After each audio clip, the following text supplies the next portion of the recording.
Hello everyone. இன்னைக்கு நம்ம என்ன பார்க்க போறோம் அப்படினு பாத்தீங்கன்னா டிப்ஸ் ஃபார் பேப்பர் பிரசன்டேஷன். நம்ம பேப்பர் பிரசன்டேஷன் பண்றதுக்கான நிறைய டிப்ஸ் தான் நம்ம இதல பார்க்க போறோம். சோ இதல நம்ம என்னென்ன விஷயம்லாம் செஞ்சிட்டு இருக்கோம் அதெல்லாம் நம்ம எப்படி கட் பண்ணனும் அப்படின்றது தான் நம்ம இந்த வீடியோல பார்க்க போறோம். சோ இதல நமக்கு ஃபர்ஸ்ட் என்னன்னா don't cut the small mistake. அதாவது சின்ன மிஸ்டேக்ஸ் எல்லாம் வருது.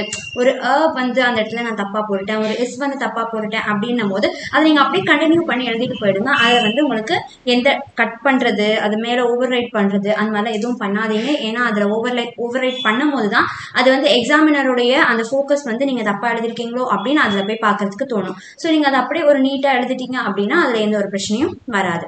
நெக்ஸ்ட் என்ன அப்படின்னு பாத்தீங்கன்னா நம்ம வந்து டிஃபரன்ஷியேட் கொஸ்டின்ஸ் எல்லாம் இருக்கும் இல்லையா.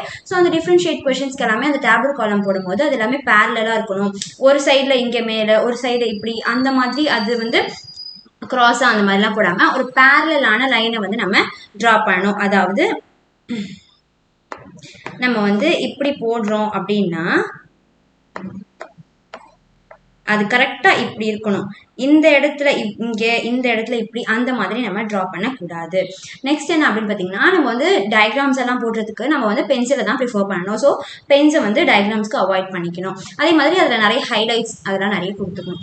நெக்ஸ்ட் வந்து ஒரு கொஸ்டினுக்கு நடுவுல நம்ம ஒரு 2 லைன் இருக்க மாதிரி கேப் விடணும். ஓகேவா. ஸோ இந்த கேப் விட்டு ஒரு கொஸ்டின்ஸ் முடிஞ்ச உடனே அதுக்கு என்ன பண்ணணும், நம்ம லைன் போடணும்.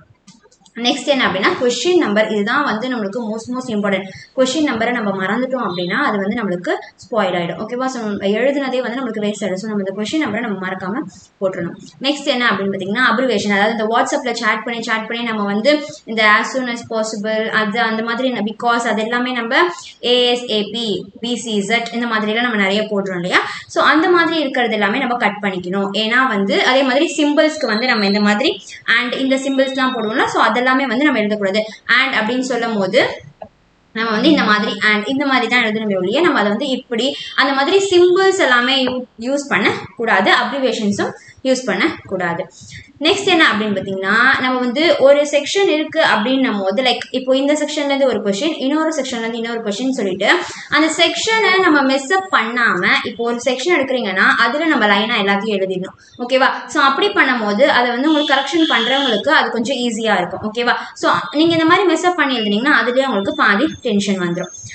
நெக்ஸ்ட் என்ன அப்படின்னு பார்த்தீங்கன்னா last but not least and most important என்ன அப்படின்னு பார்த்தீங்கன்னா நம்ம வந்து ஒரு கீவேர்ட்ஸ் எல்லாம் எழுதுறோம் அப்படின்னு சொல்லும் போது அந்த கீவேர்ட்ஸ் எல்லாமே அதாவது எந்த ஒரு கொஸ்டினா இருந்தாலும் அதில் நமக்கு கீவேர்ட்ஸ் இருக்கும் இல்லையா.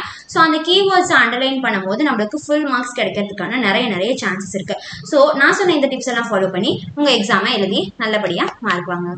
ஸோ இந்த மாதிரி உங்களுக்கு அடுத்து என்னென்ன டிப்ஸ் வேணும் அப்படின்றத மறக்காம கமெண்ட் செக்ஷன்ல கமெண்ட் பண்ணிடுங்க. உங்களோட ஃப்ரெண்ட்ஸ்க்கு இதை ஷேர் பண்ணிட்டு மறக்காம வீரன் தமிழ் சேனலை சப்ஸ்கிரைப் பண்ணிக்கோங்க. தேங்க்யூ.